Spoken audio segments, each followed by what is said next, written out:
Hi, this is my disease process for the GI system, and it's going to be on irritable bowel syndrome, IBS. The pathophysiology of IBS is complicated. There is an inflammatory process that involves the digestive tract. There's a risk for the patient having either constipation or diarrhea with this disorder. The patient with IBS will have symptoms to food allergens, stress, hormones. They may experience acute phases and periods of remission, and the disorder is believed to be related to the immune dysfunction. Diagnostic testing for IBS. As of right now, there's no definitive test to diagnose IBS. Because there's no test that's definitive to diagnose the disorder, the PCP or primary care physician will start with a full medical history and complete a physical exam, run tests to rule out other conditions. Testing includes such tests as a colonoscopy, a flexible sigmoid endoscopy, X-ray, CT scan. It may also include laboratory tests such as lactose intolerant, breath test, and look for bacterial overgrowth. Upper endoscopy and a stool test may also be performed for patients with IBS. The clinical manifestations for IBS is chronic abdominal pain and bowel movement that is altered. Due to defecation, there may be mild and severe cramping of the stomach. There is also bloating in the abdominal and increase in either gas from flatulence or belching. There are two different types of IBS, either complications of severe diarrhea or the constipation.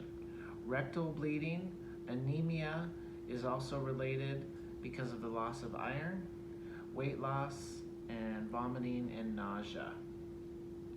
Interprofessional care would be to encourage lifestyle changes such as adequate levels of water, at least 8 cups of water per day, nutritional requirements such as foods high in fiber, avoiding caffeinated drinks, and avoiding fluids when eating meals because that can cause distension in the stomach. Treatment and medication for IBS.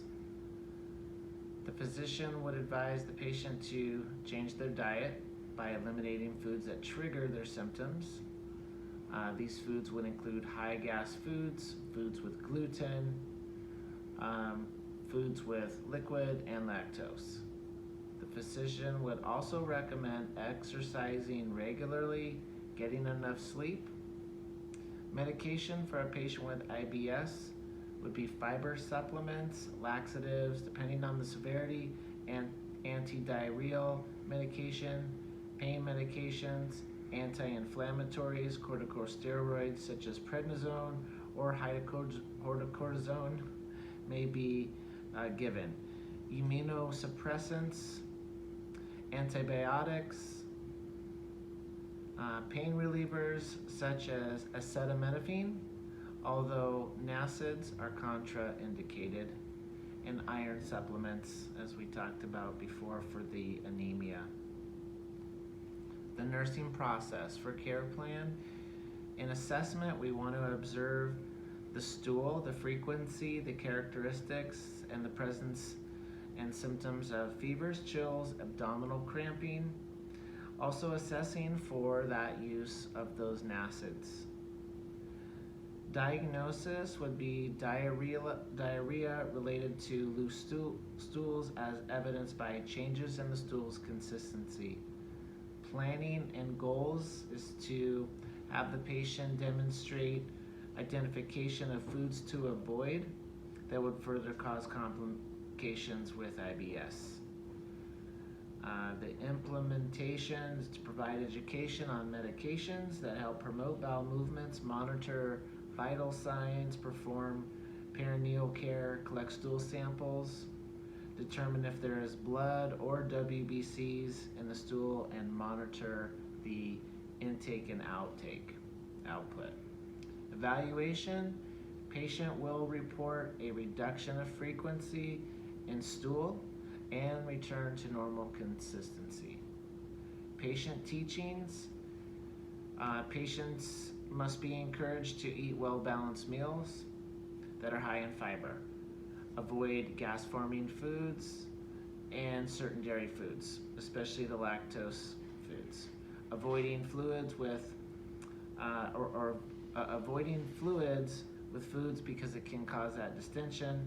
Getting regular sleep and exercise, and tracking and reading food labels to monitor intake of nutrition.